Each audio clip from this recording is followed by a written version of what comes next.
यरूशलेम के दिल में स्थित अल अक्सा मस्जिद एक बार फिर सियासत और सत्ता के साए में घिर गई है। इस्राएली सरकार ने मस्जिद के ग्रैंड मुफ्ती शेख मोहम्मद हुसैन पर 6 महीने की एंट्री बैन लगा दी। वजह एक तकरीर। जुलाई के आखिर में जुमे की नमाज के बाद शेख हुसैन ने गाजा की मानवीय स्थिति को लेकर एक भाषण दिया था, जिसमें उन्होंने साफ कहा कि इस्राएली नीतियों के चलते भोजन, दवा और जरूरी सामान की सप्लाई रुक गई है।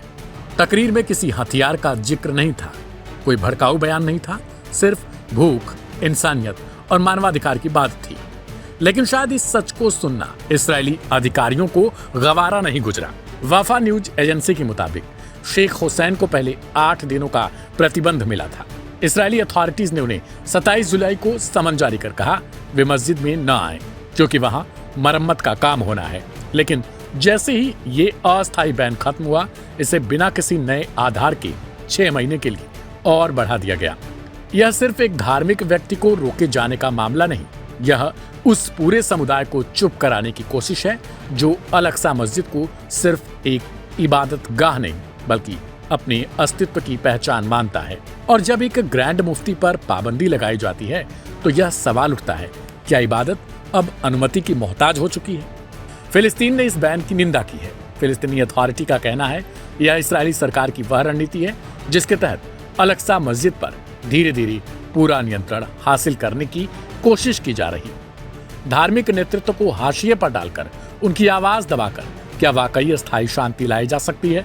मस्जिद के एक हिस्से को जहां मुसलमान हरम अल शरीफ मानते हैं। Aim right, achieve big. At KR Mangalam University, we provide you the platform to turn your dreams into reality. At KR Mangalam University. वहीं यहूदी उसे माउंट टेम्पल कहते हैं। विवाद सदियों पुराना है, लेकिन क्या धार्मिक विविधता का समाधान दबाव और निषेध में है? सवाल कड़वा है पर जरूरी भी, क्योंकि जब तक भूख, धार्मिक असहमति और अभिव्यक्ति की आजादी को सुरक्षा के नाम पर कुचला जाता रहेगा, तब तक यरूशलेम की फिजाओं में शांति नहीं, सिर्फ साया रहेगा। गौरतलब है कि गाजा में अब तक 60,000 से ज्यादा फिलिस्तीनियों की मौत हो चुकी है, लेकिन इसको लेकर ना कोई अरब देश सामने आया और ना ही कोई और अंतर्राष्ट्रीय समुदाय। सबसे यही सवाल गाजा के लोग पूछ रहे हैं कि आखिर उन्होंने ऐसा क्या किया है जिसके बदले में उनके बच्चों से लेकर उनके बुजुर्ग माँ बाप तक को गोली खानी पड़ी, बम खाना पड़ा और सबको तबाह होना पड़ा। अब ना उनके पास रहने का ठिकाना है और ना 2 वक्त की रोटी है। वे अगर कहीं से भी कुछ आता है तो उस पर टूट पड़ते हैं, क्योंकि जीने के लिए 2 वक्त की रोटी जरूरी होती है। धीरे धीरे अधिकतर लोग मौत की कगार पर हैं।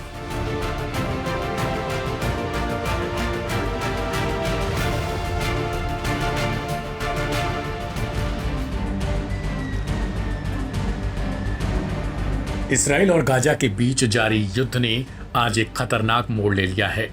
प्रधानमंत्री बेंजामिन नेतन्याहू के प्रस्ताव को सुरक्षा कैबिनेट से मंजूरी मिल चुकी है।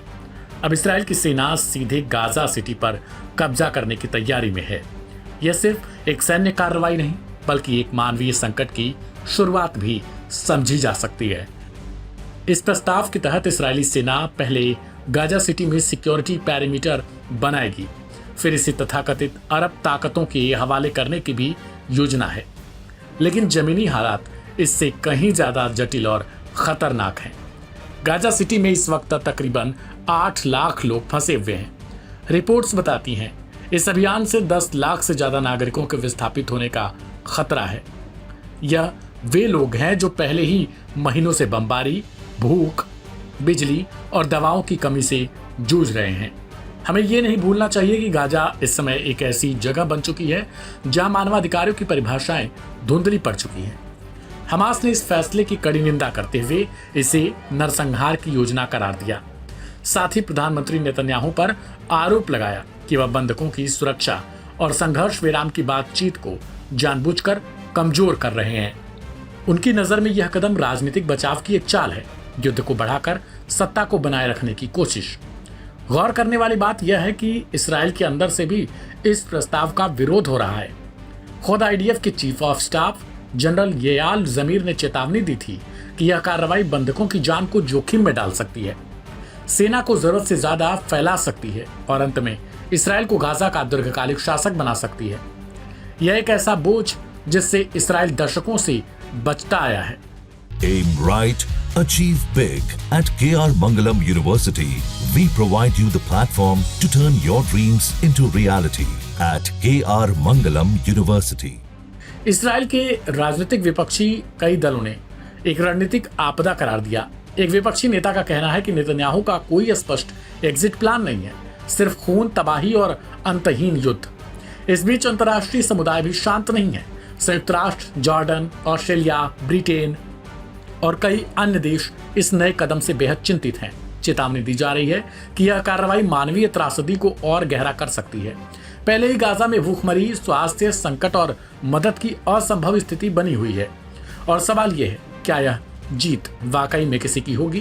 क्या बमों से भरा कोई इलाका वास्तव में सुरक्षित हो सकता है? क्या उन बच्चों की चीखें जो हर रात बिना खाना और दवा के सोते हैं, उनका कोई भविष्य बचा है?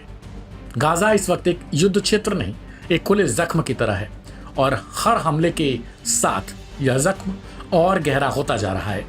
यह सिर्फ एक सैन्य ऑपरेशन नहीं, यह मानवता की एक परीक्षा है।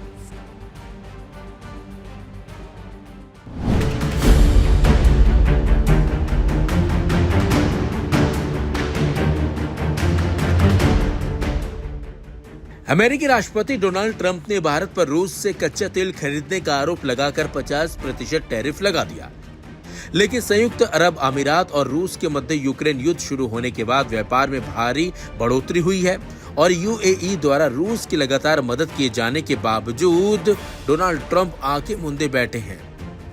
इसी बीच मॉस्को में क्रेमलिन के राजकीय परिसर में एक महत्वपूर्ण भेंट वार्ता हुई, जिसमें रूसी राष्ट्रपति व्लादिमीर पुतिन और यूएई के राष्ट्रपति मोहम्मद बिन जायद अल नाहयान आमने सामने बैठे। दोनों नेताओं के बीच यह मुलाकात न केवल औपचारिक थी, बल्कि द्विपक्षीय संबंधों को नए आयाम देने के उद्देश्य से अत्यंत सार्थक भी रही। बैठक में आर्थिक साझेदारी प्रमुख एजेंडा रहा। राष्ट्रपति पुतिन ने बताया कि यूएई में रूसी निवेश अब अमीराती निवेश की तुलना में लगभग दोगुना हो गया है। ये दर्शाता है कि दोनों देशों के बीच आर्थिक विश्वास लगातार गहराता जा रहा है। पुतिन ने कहा कि हमारा आर्थिक सहयोग नई ऊंचाइयों को छू रहा है। निवेश के क्षेत्र में पारस्परिक समझ और भरोसे ने हमारे रिश्तों को मजबूती दी है। रूसी डायरेक्ट इन्वेस्टमेंट फंड और अबू धाबी इन्वेस्टमेंट अथॉरिटी के बीच सहयोग की सराहना की गई। इसके साथ ही शिक्षा और संस्कृति के क्षेत्र में भी कई नए कार्यक्रमों पर सहमति बनी है। संयुक्त शोध परियोजनाएं, छात्र आदान प्रदान और सांस्कृतिक आयोजनों के जरिए दोनों देश सामाजिक और बौद्धिक स्तर पर भी जुड़ रहे हैं। इस वार्ता में वैश्विक और क्षेत्रीय सुरक्षा, ऊर्जा सहयोग और अंतर्राष्ट्रीय मंचों पर संयुक्त रणनीति पर भी चर्चा की गई। दोनों राष्ट्र अध्यक्षों ने संयुक्त राष्ट्र और ब्रिक्स जैसे मंचों पर साझेदारी और सुदृढ़ करने की प्रतिबद्धता जताई।